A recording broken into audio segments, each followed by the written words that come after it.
Des serveuses donnent une portion supplémentaire de riz à leurs hôtes en jetant des boules de riz par-dessus la table. Des femmes mariées se mettent sur la tête un bout de tissu blanc pour porter le deuil pour leur mari toujours vivant. On entend un homme qui chante l'opéra de Yang et on s'étonne de le voir porter un masque. Nous voyons aussi des femmes vêtues d'une robe longue à manches amples. Ces hommes imitent leur ancêtre qui a été escorté au Guizhou dans cette position. En arrivant au bourg de Tianlong, qui évoque un groupe de châteaux forts, on ne peut s'empêcher de dissimuler sa curiosité et d'avoir l'impression d'entrer dans un monde irréel.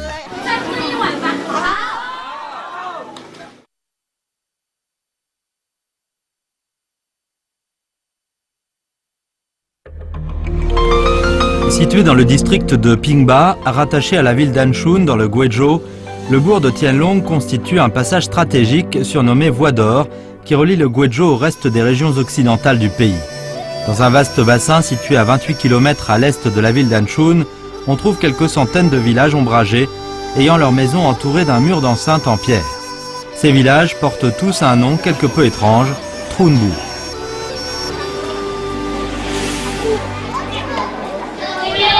Le bourg de Tianlong est l'une des agglomérations les plus représentatives de ce groupe de villages appelé communément Trunbu. Des gens de la région nous font savoir que ces villages sont apparus dans la région pratiquement en une seule nuit, il y a quelques 600 ans. Après leur mise en place, les habitants de ces villages menaient une vie quasiment fermée.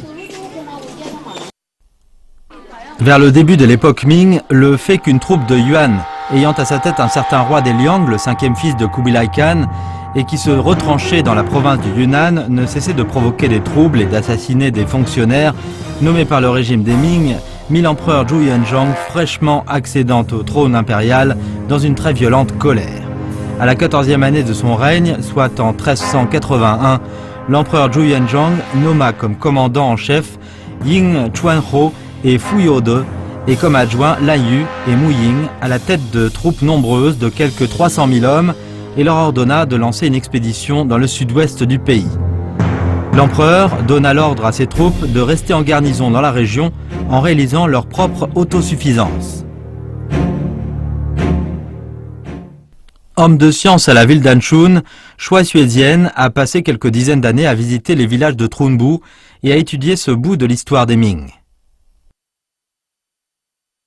按照明王朝的那个旨意，就是要屯田养兵，主要是解决养兵。那么当时来屯田以后是跑马迁地，跑马迁地以后就把整大片的土地，然后就划分，给你土地，一个人分你24亩土地，然后给耕牛、给种子、给农技，3年不交税，就让你安居在这儿，就是屯田养兵，就再也不解决，哎，你就不回去了，解决你们这个需要的给养，部队需要的给养全靠这个，所以这个呢是慢慢以后发展就存不存在。 Dans une société agricole, il importe particulièrement que chaque paysan dispose de sa propre terre. Cette mesure politique de préférence a joué un rôle important dans la stabilisation du moral des troupes. Sans tarder, les autorités compétentes des Ming ont reconduit de force au Guizhou les femmes ou proches des militaires affectés au défrichement. Pourquoi l'empereur Zhou Yuanzhang avait-il choisi Anshun pour faire stationner ses troupes? Eh bien parce que Anshun constituait le centre du Guizhou et le nœud stratégique reliant celui-ci et le Yunnan, et jouait ainsi un rôle extrêmement important sur le plan militaire. Après avoir maté la rébellion menée par le roi des Liang, il était en effet d'une importance particulière de mettre en place des forces militaires relativement importantes à Anshun, et d'assurer ainsi la défense de ce passage stratégique donnant accès au Yunnan. D'ailleurs, le fait qu'Anshun était constitué de terrains plus ou moins plats fournit les conditions naturelles nécessaires à l'entretien de troupes nombreuses de 300 000 hommes par le défrichement.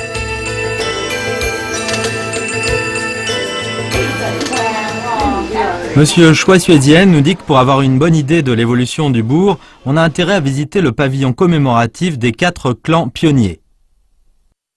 当时的特殊的历史环境，不是这个地方，在很多屯埔村寨都有这种现象。也就是几大姓来到的出来的这些人，为了大家能够在这个地方待下来，结拜成了义兄弟呀，结拜成这样的，后来就四大姓就在这儿发展，最后形成了现在上千户人家。C'est ainsi que les clans des Shen, des Zhang, des Chen et des Zhang sont devenus les premiers migrants dans cette région montagneuse d'Anshun. Sur ordre de l'empereur en personne, ces troupes des Ming se dirigèrent majestueusement vers le centre du Guizhou avant de disparaître silencieusement dans les profondeurs des montagnes. Quelle que soit l'alternance de régimes politiques à l'extérieur, le temps semblait s'être arrêté définitivement dans la région.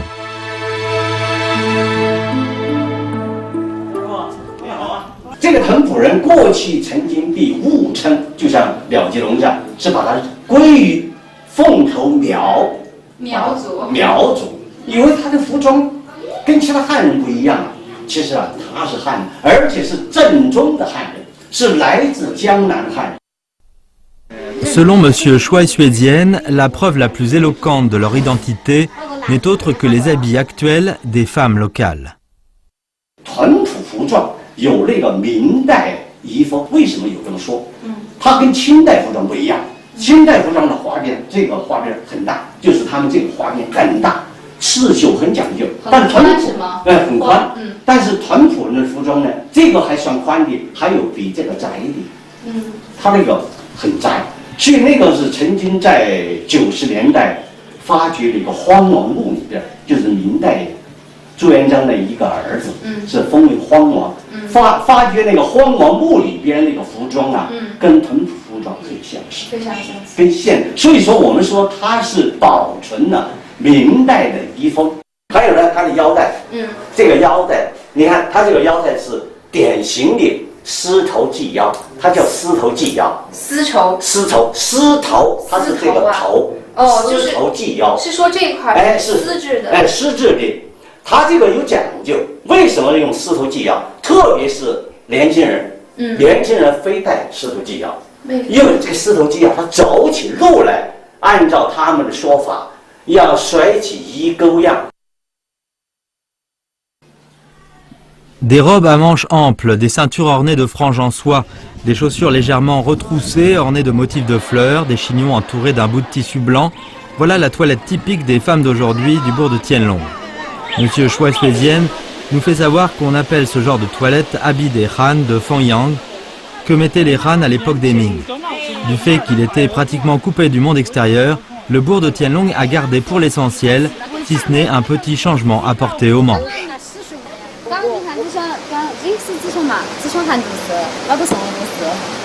我们那个宽白大袖，这个袖子有1尺8，这么大，1尺8，哎，1尺8。喂奶的时候啊，就肚干，就往大奶喂小孩啊，喂奶啊，要不又改又 Q 死了，直接就这样就能喂他。哎，就能喂了。 Les premières femmes du vieux bourg de Tianlong étaient pour la plupart celles qui ont rejoint leur mari engagés dans l'expédition vers le sud. Le bout de tissu blanc dont elles se servent pour entourer le chignon est destiné à montrer qu'elles sont mariées. Après le mariage, les femmes doivent ramasser leurs grosses nattes en chignon. 像他们妇女戴上白色的头套，穿上蓝色的衣服，宽袍大袖的衣服，就显示一种清清白白。上了一定年纪，特别是进入了。 多年媳妇熬成婆，那非戴黑的不行，因为这个呢是一种身份的代表。Le bout de tissu blanc que les femmes de Trunbu mettent autour de leurs cheveux est un signe de leur position sociale. Il existe dans la région une autre version en ce qui concerne la raison pour laquelle on entoure les cheveux d'un tissu blanc.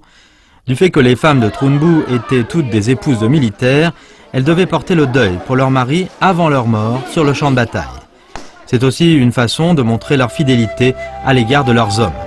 Nous n'avons pas le moyen de vérifier la véracité de ces versions.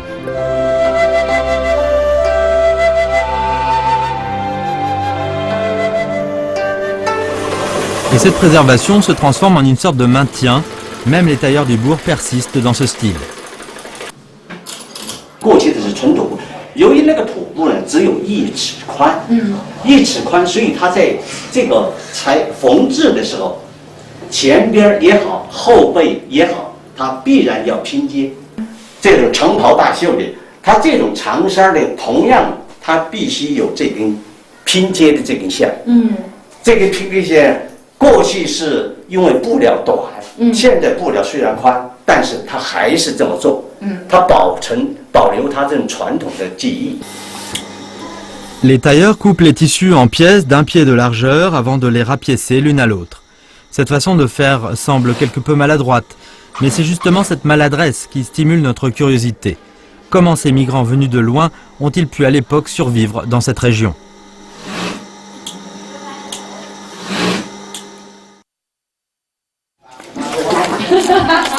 En ce moment a lieu la fête traditionnelle des femmes mariées qu'on célèbre le 6e jour du 6e mois lunaire. Nous voyons des habitants du bourg qui commencent à battre le riz glutineux dès le petit matin pour en faire des sortes de gâteaux. Le riz glutineux étant l'un des produits alimentaires préférés de ces migrants issus des pays situés au sud du fleuve Yangtze, depuis leur arrivée au Guizhou, ils ont fait l'impossible pour le transplanter dans la région. En peu de temps, le riz glutineux est transformé en gâteau.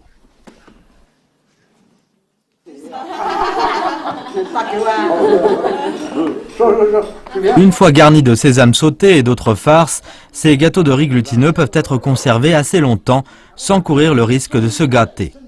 On dit que c'est leurs ancêtres militaires qui ont créé ce genre d'aliment facile à conserver et à emporter sur soi.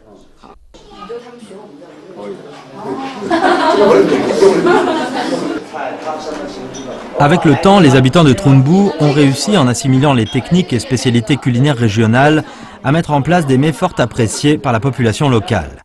Pourtant, nous sommes surpris par une coutume particulière de la table qu'on maintient au bourg de Tianlong.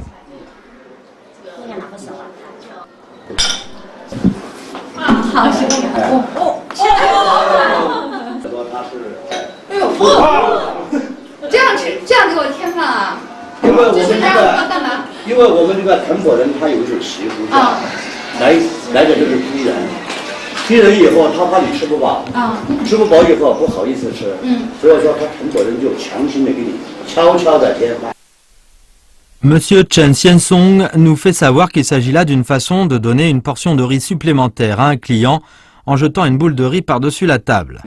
Sans doute cette vieille coutume avait été aussi celle des autres Chinois résidant dans le reste du pays, mais a disparu depuis longtemps. À l'époque de la disette, les gens de Tianlong avaient eu recours à ce moyen pour permettre aux invités de manger à leur faim. Mais à présent, les serveuses se montrent nettement moins habiles dans leurs gestes en la matière, puisqu'on est désormais dans une ère d'abondance.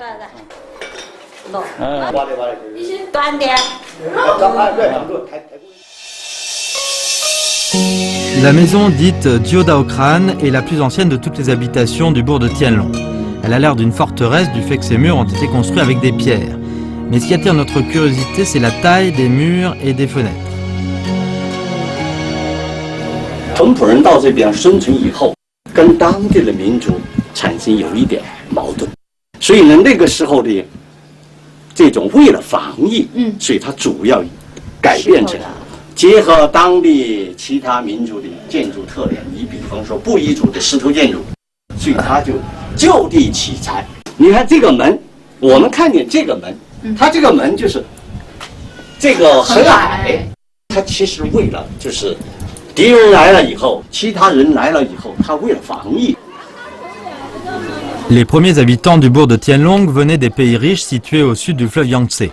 Pour assurer leur survie, il n'est pas étonnant qu'ils aient eu à entrer parfois en guerre avec les autochtones. Si leur maison était construite en pierre, à l'exemple de celle des ethnies minoritaires locales, c'est aussi dans le but de faire face à des dangers inopinés.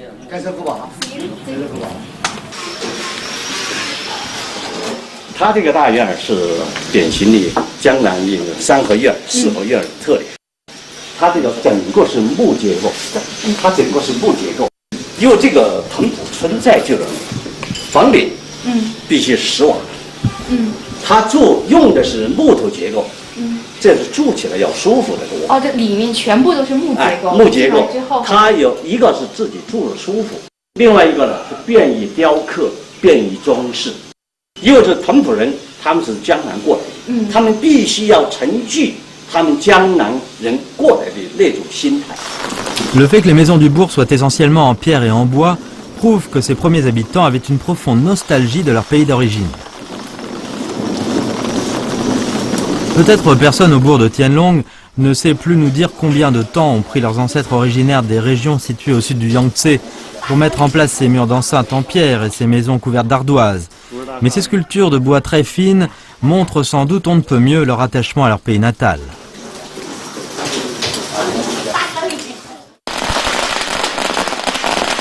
Le jour de l'offrande aux divinités et aux ancêtres, nombreux sont les habitants des villages environnants qui viennent offrir un sacrifice à la divinité tutélaire du lieu, à cette chapelle située à l'entrée du bourg de Tianlong. La divinité tutélaire est l'un des dieux que la population locale vénère le plus. On dit que la garde de l'entrée du bourg prévient contre l'intrusion de tout mauvais esprit.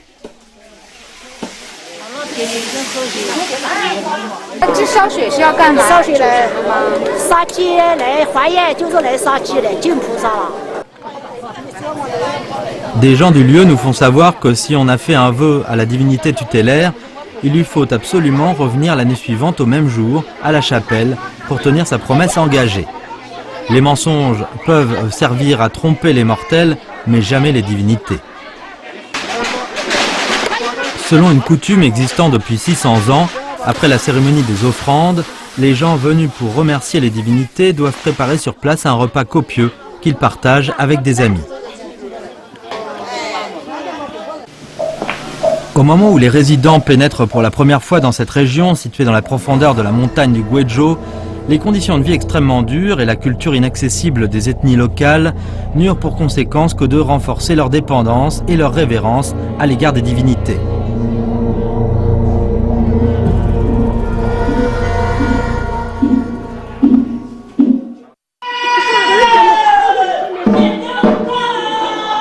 Cette danse ancienne du nom de Nuo est appelée également danse de la terre. Elle était à l'origine une cérémonie rituelle faisant office d'offrande aux divinités.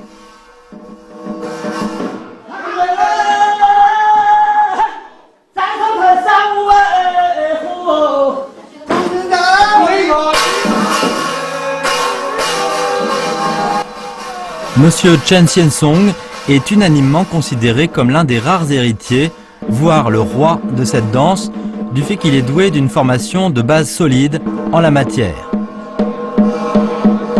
Monsieur Chen nous fait savoir que la danse des sorciers est une danse exclusivement réservée aux hommes, qu'au lendemain de leur établissement à Tianlong, les hommes qui n'avaient plus à faire la guerre et passaient le plus clair de leur temps à cultiver la terre, ont eu l'idée, histoire de ne pas laisser à l'abandon leurs arts martiaux, d'introduire au Guizhou cette danse qui était alors très répandue dans les régions situées au sud du fleuve Yangtze.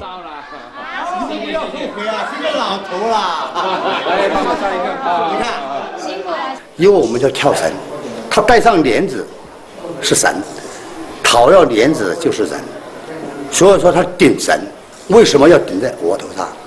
啊，要看你的演员来，这个扮演这个角色。 À présent, cette danse locale est plutôt devenue une sorte de spectacle offert aux touristes. Que danser jadis pendant des jours et des nuits consécutifs, elle est aujourd'hui réduite à une dizaine de minutes seulement. Et que malgré cela, aucun changement n'a été apporté ni à la mélodie, ni au langage corporel traditionnel de la danse. 你不是说他跳神也是跳神啊？你看《封神演义》啊，姜子牙是不是神啊？你看到现在的叶飞啊、关公啊，都是神啊。所以说，我们都把他敬为神，因为他忠义。 Parmi les premiers habitants du bourg de Tianlong, il y avait un homme qui était connu de tous, même des femmes et des enfants, et qui jouissait d'une réputation nationale.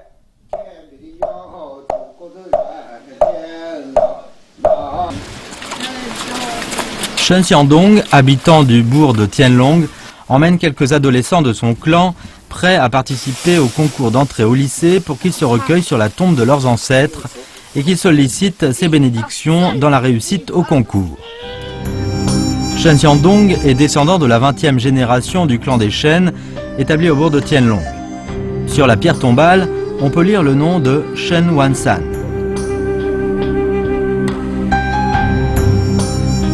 Shen Wansan était un homme d'affaires peu ordinaire au début de l'époque des Ming. et un Crésus jouissant d'une certaine célébrité dans les régions situées au sud du fleuve Yangtze. Depuis l'époque des Qing, les gens de Tianlong le vénèrent comme un dieu de la richesse.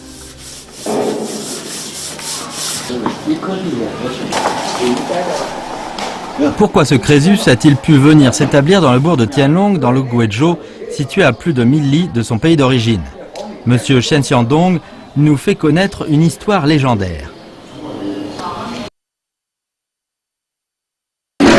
这是个省市族谱，这族谱上它记载我们沈氏家族迁徙到贵州来的历史。1369年，沈万三给朱元璋扣上了3斤，这以后都对应了朱元璋，所以朱元璋说什么，沈万三要造反，所以呢，通过一系列的关系就发配到贵州来了。发配来是发配来的，所以呢，为什么发配来的呢？我们以上的那些老头儿走路都是手都是背起走，让背起走啊，所以呢背起走。他说我想为什么要背起走？他说我们家是在朝廷犯了错误，被发配到这儿来的，所以是被捆起来的，所以今天我们走路一直是背起手走。 Après avoir été escorté avec les bras liés au bourg de Tianlong, Shen Wansan, à qui on devait pourtant la moitié de la ville de Nanjing, mise en place, n'eut plus l'occasion de retourner à son pays d'origine, situé au sud du fleuve Yangtze.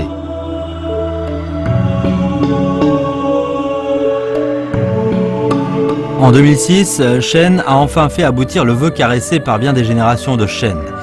Une centaine de descendants du clan des Shen se sont retrouvés à Nanjing pour rechercher leurs racines. Exceptionnellement, la mairie de Nanjing a fait don d'une brique de l'ancien mur d'enceinte.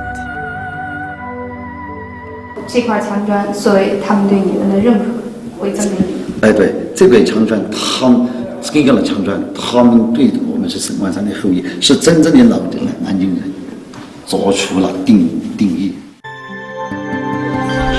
Les habitants de Tianlong n'ont eu leur sort étroitement lié au Guizhou qu'à la suite d'un ordre militaire les intimant de s'y établir en vivant de manière autosuffisante par le défrichement des landes. La grande majorité d'entre eux n'ont plus jamais remis le pied dans leur pays d'origine. C'est sans doute parce que le bourg de Tianlong est bien éloigné que la plaine centrale ou qu'il est coupé du monde extérieur que la vie de ses habitants n'a pratiquement pas évolué au fur et à mesure de l'alternance des régimes politiques. C'est sans doute aussi par respect envers les ancêtres et par sa nostalgie de ses pays d'origine que ce peuple migrant n'hésite pas à faire tout son possible pour maintenir tels quels les anciens mœurs et coutumes.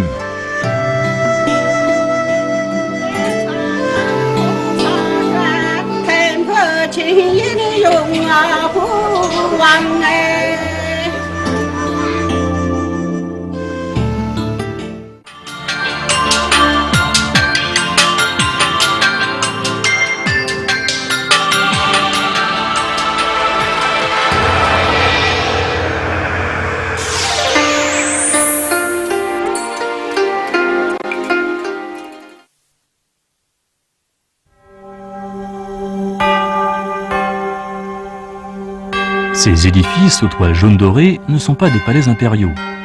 C'est le complexe du temple du sommet Bodhisattva au mont Wutrai, dans la province du Shanxi, en Chine.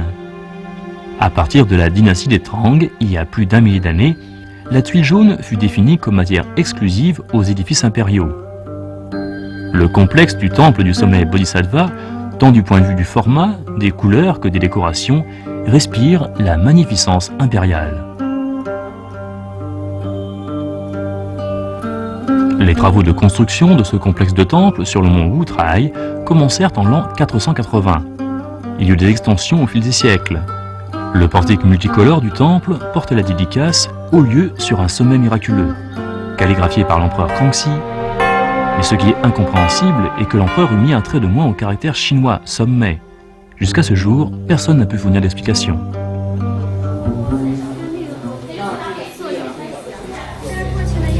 Dans la cour centrale, les caractères « Haut lieu sur le mont Wutrai » gravés sur la stèle furent aussi calligraphiés par l'empereur Kangxi.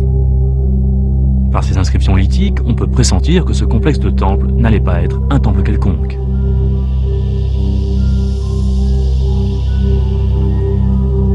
Le complexe comprend la salle Maharaja, la grande salle du trésor puissant et la salle Manjusri. Devant la grande salle du trésor puissant, des pins millénaires rivalisent de charme avec les stèles. À l'intérieur de cette salle sont posées les effigies de Sakyamuni et du grand maître Tsongkhapa. Le mont Wutrai est considéré dans le milieu bouddhiste comme le sanctuaire du Bodhisattva Manjusri. Comme les peuples Han, mongols, tibétains et autres ont la foi en Manjusri, le sommet Bodhisattva devint, après la dynastie des Song au XIIIe siècle, un haut lieu de pèlerinage pour les lamas tibétains et mongols. Les souverains de différentes dynasties profitaient juste de cette foi chez la population pour parvenir à l'unité des ethnies sur le plan idéologique.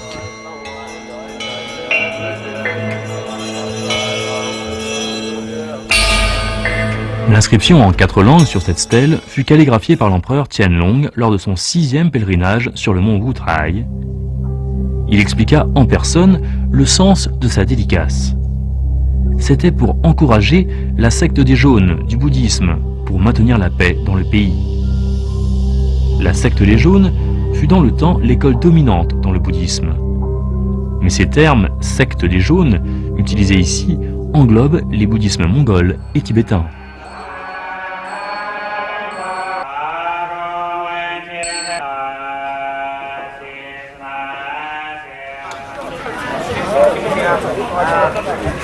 Le mont Wutrai occupe une place prépondérante dans la culture du bouddhisme tibétain et Han. Comme ce lieu est le plus proche de la capitale, les empereurs Kangxi et Tianlong, sous la dernière dynastie des Qing, séjournèrent au temple du sommet Bodhisattva lors de leur pèlerinage sur le mont Wutrai. C'est derrière cette porte que ces empereurs des Qing ont séjourné.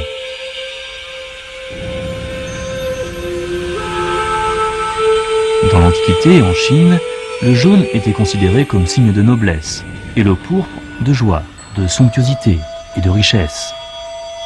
Il y a 2000 ans, les palais impériaux sous la dynastie des Zhou étaient déjà teintés de pourpre, si bien que les sanctuaires adoptèrent par la suite briques rouges et tuiles grises pour décorer leurs édifices.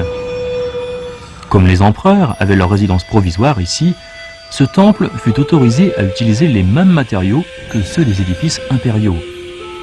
Murs pourpres et tuiles jaunes sont les signes typiques d'un temple impérial.